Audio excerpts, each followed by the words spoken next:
अस्सलामुअलैकुम। मैं हूं मोहम्मद इस्माइल और हम पढ़ रहे हैं HTML।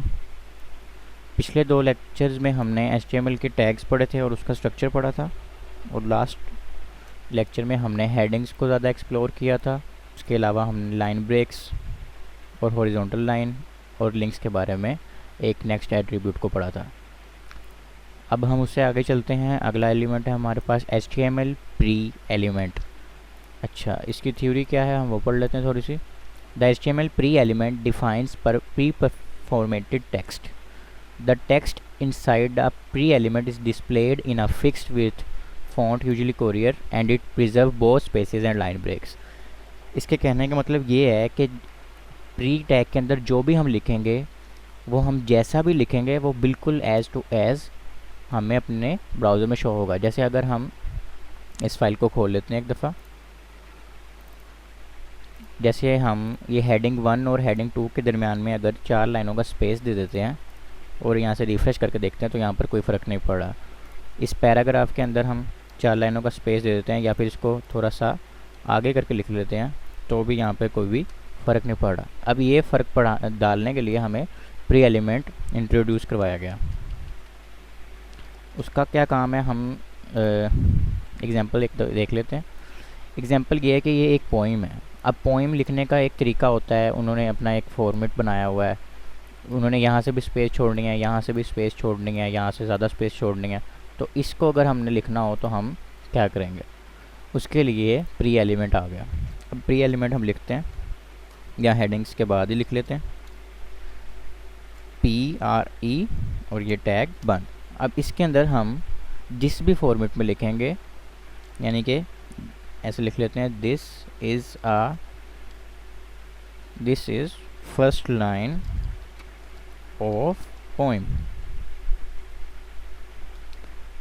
ये हमें वैसे ही एज टू एज शो हो रही है।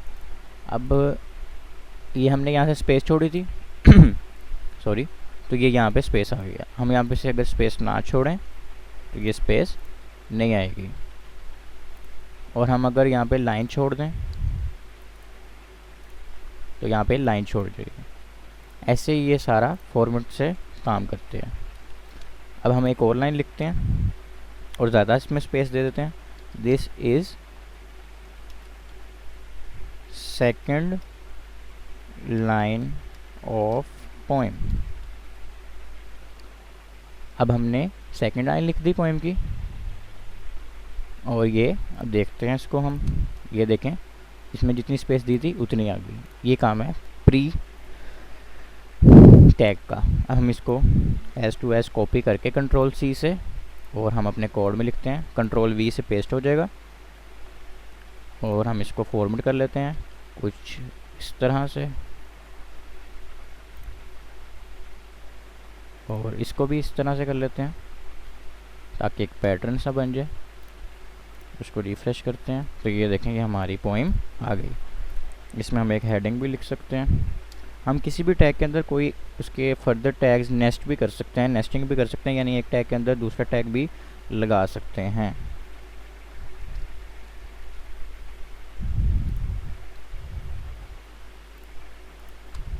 ये हमारी पोइम आ गई। उसके बाद हम करते हैं, अभी ये इसलिए ये लेफ़्ट साइड पे आया है क्योंकि हमने H1 के अंदर प्री के अंदर H1 यूज़ कर दिया। अगर हम H1 ना यूज़ करें, हम सिंपल पोइम लिख दें तो वो सेंटर में ही आएगा, यानी कि जहाँ पे भी हमने उसको यूज़ किया है कोड में। क्योंकि H1 यूज़ कर लिया तो H1 तो अलग चीज़ है, प्री अलग चीज़ है, इसलिए ये आ गया हमारा आई पोइम। प्री के बाद है जी HTML B elements, B and strong elements. The HTML B elements define bold text without any extra importance. HTML का जो B एलिमेंट है वो हमारे टेक्स्ट को बोल्ड कर देता है और उसकी कोई इम्पोर्टेंस एक्स्ट्रा नहीं होती, वो भी एज टू एज टेक्स्ट ही होता है, जैसे बाकी टेक्स्ट है वैसे ही वो टेक्स्ट है। स्ट्रॉन्ग टैग क्या करता है, the strong text elements defines text with strong importance. अब ये इंपॉर्टेंस को बढ़ा देता है, उस टेक्स्ट की इंपॉर्टेंस को। The content inside is typically displayed in bold. इसका भी जो टेक्स्ट है वो दिखने में बोल्ड ही लगता है, लेकिन उसकी इंपॉर्टेंस बी वाले या आम टेक्स्ट से थोड़ी सी ज़्यादा होती है। अब इसको हम ट्राई करके देख लेते हैं। ये हमारा एक पैराग्राफ है, इसके अंदर हम एक बी टैग लिख लेते हैं। बी के अंदर हम कुछ भी लिख सकते हैं, बोल्ड लिख देते हैं, उसको रिफ्रेश करके देखते हैं तो ये हमारा टेक्स्ट बोल्ड हो गया। अब ऐसे ही हम स्ट्रॉन्ग को लिख के देखते हैं,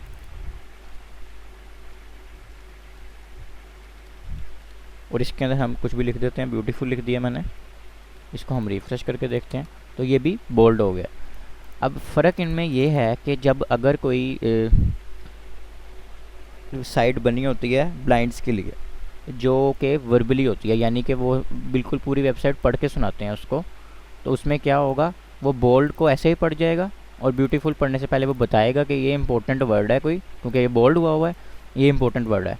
तो जब हमने उस किस्म की वेबसाइट बनानी है तो हम स्ट्रॉन्ग यूज़ करेंगे, वरना हम बी यूज़ करेंगे अगर हमें सिर्फ दिखाना है कि ये चीज़ बोल्ड है। अगर वो इंपॉर्टेंट हमने शो करवानी है तो हम उसको स्ट्रॉन्ग के कीवर्ड के साथ यूज़ करेंगे। बिल्कुल सेम अगला टैग भी ऐसे ही है, अगला बिल्कुल सेम है ऐसे ही। HTML-I and EM elements. The HTML-I element define a part of text in an alternative voice or mode. The content inside is typically displayed in italic. अब I क्या करता है, वो हमारे टेक्स्ट को इटैलिक में शो करवा देता है, यानी इटैलिक से मुराद है टेढ़ा शो करवा देता है। The HTML-EM element defines emphasis text. The content inside is typically displayed in italic. इसका भी क्या काम है, वो भी इटैलिक में शो करवा देता है, लेकिन आगे पढ़ लेते हैं। Tip, a screen reader will pronounce the words in EM with an emphasis using verbal stress. EM क्या करता है, वो भी हमारा काम शो करवाता उसी में है, स्टाइल में, यानी कि इटैलिक स्टाइल में ही, लेकिन जब वो स्क्रीन रीडर उसको पढ़ेगा तो वो बताएगा कि ये एम्फेसिस टेक्स्ट है, ये वर्बल स्ट्रेस में, यानी कि अगर कोई साइट ब्लाइंड्स के लिए बनी हुई है और हमने EM यूज़ किया आई की जगह पे, तो वो बताएगा कि ये जो टेक्स्ट है वो इटैलिक में है, एम्फेसिस है वो। हम इसको भी ट्राई करके देख लेते हैं, हम इसको इस पैराग्राफ में ट्राई करके देखते हैं। आई के टैग में हम लिखते हैं इटैलिक और इसको करते हैं रिफ्रेश, ये हमारा इटैलिक हो गया, यानी टेढ़ा हो गया, और कोई फ़र्क नहीं आया, सिर्फ ये टेढ़ा हो गया, इटैलिक जिसको कहते हैं। और अगर हम EM के अंदर लिखें, फेसिस के अंदर लिखें इटैलिक,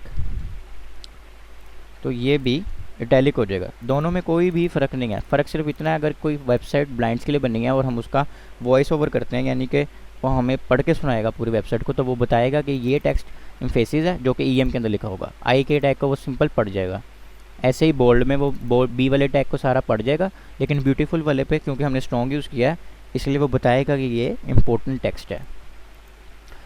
आज के लेक्चर में हम इतना ही बस पढ़ेंगे, एक दफ़ा दोबारा से थोड़ा सा रिपीट कर लेते हैं। प्री एलिमेंट वो है जो अगर हमने फॉर्मेटेड टेक्स्ट करना हो अपने हिसाब से, यानी लाइन ब्रेक्स, खाली लाइनें छोड़नी हो या स्पेस छोड़नी हो दोनों साइड से, तो हम उस सारे टेक्स्ट को प्री के अंदर लिखेंगे, लाइक डैट अ पोइम। और अगर हमने बी अपना टेक्स्ट बोल्ड करना हो और या फिर ब्लाइंड्स के लिए हमने स्ट्रॉन्ग करवाना हो कि पढ़ के सुनाए वो ब्लाइंड्स को कि ये टेक्स्ट इंपॉर्टेंट है, तो हम उसके लिए स्ट्रॉन्ग का कीवर्ड ये टैग यूज़ करते हैं।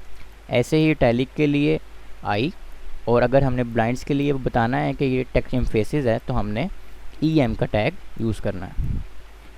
उम्मीद है आपको समझ आई होगी, और अगर आप कुछ समझ नहीं आई तो आप कमेंट बॉक्स में कमेंट करें, मैं आपको जल्द से जल्द जवाब दूंगा। अल्लाह हाफिज़।